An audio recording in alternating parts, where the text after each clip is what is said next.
Olá, queridos, bem-vindos, a paz do Senhor Jesus. Hoje nós vamos falar sobre o capítulo 10 da Epístola aos Hebreus. O assunto de hoje: agora temos livre acesso a Deus. E o objetivo desse comentário de hoje é contrastar o sacrifício levítico com o sacrifício definitivo de Cristo Jesus. Também encorajar a confiança no poder desse sacrifício para nos aproximarmos de Deus.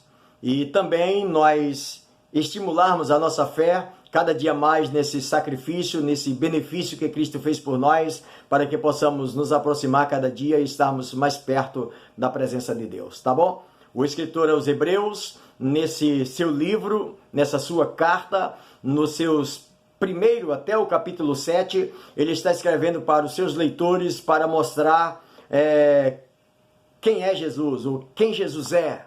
Já do capítulo 8 e no capítulo 9, o escritor vai mostrar o que Jesus fez, ou o que Jesus faz. Já no capítulo 10, ele vai sacramentar de uma vez por todas, fazer todas as comparações de todos os rituais, tanto do templo quanto da lei, e mostrando o sacrifício de Cristo, dizer de que o sacrifício de Cristo ele é completamente superior a tudo que se fazia na antiga aliança. Ele vai mostrar que essa nova aliança é uma aliança superior. Vale lembrar de que para os seus escritores, os seus leitores, ele no capítulo 8 e 9, ele pede para que eles dêem uma olhada nos rituais do templo. Já aqui, ele pede para que as pessoas adentrem um pouco mais, que eles adentrem no Santo dos Santos, se aproximem, entrem na presença de Deus. E ele está mostrando que tem algo muito superior, muito melhor do que a lei oferecia. Escuta, para os leitores judeus ouvir agora de que aquilo que mais eles guardavam, aquilo que mais eles, vamos dizer assim, eles tinham como uma possessão, cuidavam ali, que a lei garantia para eles, e agora o escritor está dizendo, tem alguma coisa melhor. Então era um pouco meio complicado, né? Era meio impressionante para algumas pessoas, como é que tem coisa melhor? Mas na verdade o escritor queria mostrar que tinha coisa melhor. Ele está falando então de dois sacrifícios, um sacrifício que é transitório e um sacrifício que é definitivo. Nesse sacrifício transitório que ele está falando no capítulo 10, do versículo de número 1, ele está dizendo que tudo que se fazia ali naquele sacrifício, a lei da sombra dos bens vindouros, e que na verdade não era uma imagem real dos fatos ou das coisas, né? E nunca jamais podia tornar algum ofertante, vamos dizer assim, santificado, diante daqueles sacrifícios que se faziam repetitivamente, ou seja, repetiam o sacrifício, repetiam e repetiam, mas não tornava o ofertante santificado diante de Deus, né? Ele continuava daquele mesmo jeito, cada vez tinha que voltar aos ritos. E o escritor então vai mostrar de que com o sacrifício de Cristo, não, ele é um sacrifício definitivo, porque ele faz a vontade de Deus. Vontade de Deus, como assim? Quer dizer que lá nesses ritos não era a vontade de Deus? Deixa eu lhe falar, no livro dos Salmos, no Salmo 40, o salmista faz uma abordagem nesse assunto, e ele deixa muito claro que o Senhor diz assim, ele cantando diz assim, sacrifício tu não quiseste, ou seja, Deus não tinha muito prazer no sacrifício, o sacrifício era uma medida para que a pessoa pudesse chegar até a presença de Deus, mas que na verdade todo aquele sacrifício que era feito não era muito a essa vontade de Deus. Lá no livro de 1 Samuel, quando Saul desobedece a Deus e Samuel vai lá com ele diante daquela desobediência de Saul, e Saul ainda justifica, eu tenho muitos animais aí para oferecer sacrifício a Deus, e Samuel diz para ele, porventura Deus tem tanto mais prazer em sacrifício? O Senhor Deus tem prazer, Saul, é que alguém obedeça a sua palavra, que alguém obedeça as suas ordens, não que faça sacrifício.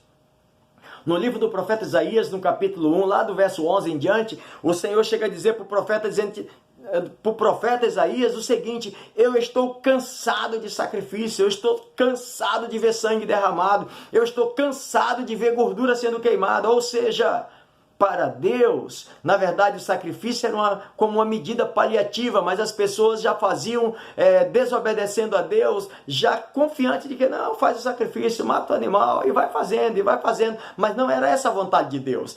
A vontade era que alguém fizesse um sacrifício perfeito, e aí aparece Jesus, surge Jesus no cenário, e o escritor vai mostrar de que o sacrifício de Cristo é perfeito, porque ele faz a vontade de Deus. Ele não comete pecado, ele se entrega pelo pecador. É esse sacrifício que o escritor vai mostrar que ele é completamente diferente de todos os sacrifícios que se fazia na antiga aliança. O escritor vai mostrar essa nova aliança, ela é diferente, ela é perfeita. Além de tudo, o escritor deixa claro de que com esse sacrifício de Cristo Jesus, ele consegue então perdoar todos os pecados e esquecer de todas as iniquidades. Lá no sacrifício de Cristo, na última Páscoa, Jesus faz menção sobre isso quando ele distribui o pão e o cálice para os seus discípulos, o cálice de vinho. E ele diz aqui, o pão é o meu corpo que foi rasgado na cruz, ou que vai ser rasgado na cruz, e o sangue é o sangue que vai ser derramado. Quem come do meu corpo e bebe do meu sangue tem vida em si mesmo. Ou seja,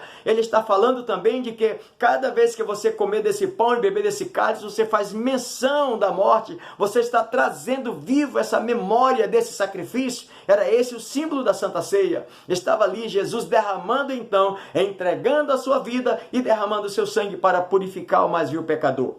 E o escritor então está pedindo aos seus leitores que façam isso, que entrem com confiança na presença de Deus. O escritor mostra nesse capítulo 10, lá no verso 19 em diante, que os seus leitores entrassem com confiança na presença de Deus. Como assim, pastor? É porque lá na antiga aliança, lá no templo, o sacerdote podia chegar até no lugar santo, mas no Santo dos Santos, só o sumo sacerdote podia entrar uma vez por ano.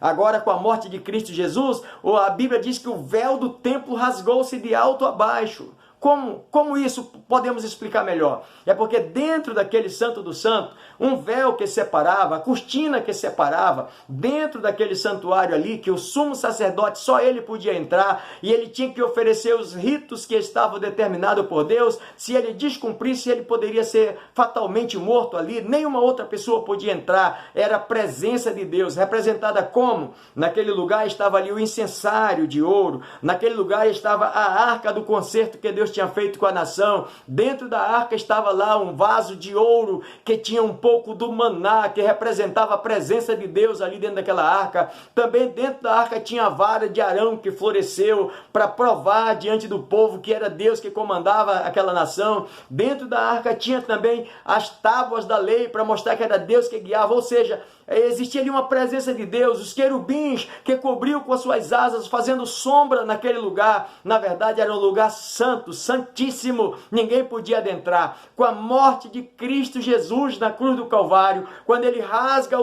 a sua carne, quando ele derrama o seu sangue, o véu do templo rasga-se de alto a baixo. Para Jesus, está agora então mostrando para todos os seus seguidores, e o escritor está fazendo questão de mostrar isso aos seus leitores, de que com esse véu rasgado está dizendo: franca ficou a entrada, não precisa mais da intervenção desse sumo sacerdote para introduzir você na presença de Deus. Você mesmo pode entrar, entre com ousadia, entre com convicção na presença de Deus. Era isso que o escritor queria mostrar nesse capítulo 10. Entre com ousadia, o véu foi rasgado, o caminho está franco, a porta está aberta, entre!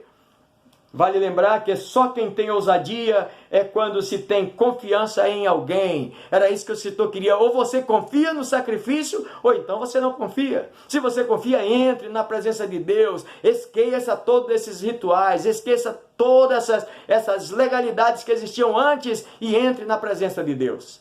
E aí, quando a gente olha para isso aqui, qualquer outra pessoa, como eu falei para você, que entrasse era sinônimo de morte, né? Mas agora não, estava livre. O escritor ainda deixa claro do verso 20 ao verso 25 desse capítulo 10, de que o véu foi rasgado, o caminho agora então ficou franco, é um novo e vivo caminho que ele nos consagrou através do véu, através da sua carne, através do seu sangue. E o escritor ainda no verso 22, ele diz assim: aproximemo-nos com sincero coração coração em plena certeza de fé, tendo o nosso coração purificado da má consciência e o corpo lavado com água limpa. Quando a gente olha para essa palavra coração sincero, porque o coração é o centro da vida moral, está no coração.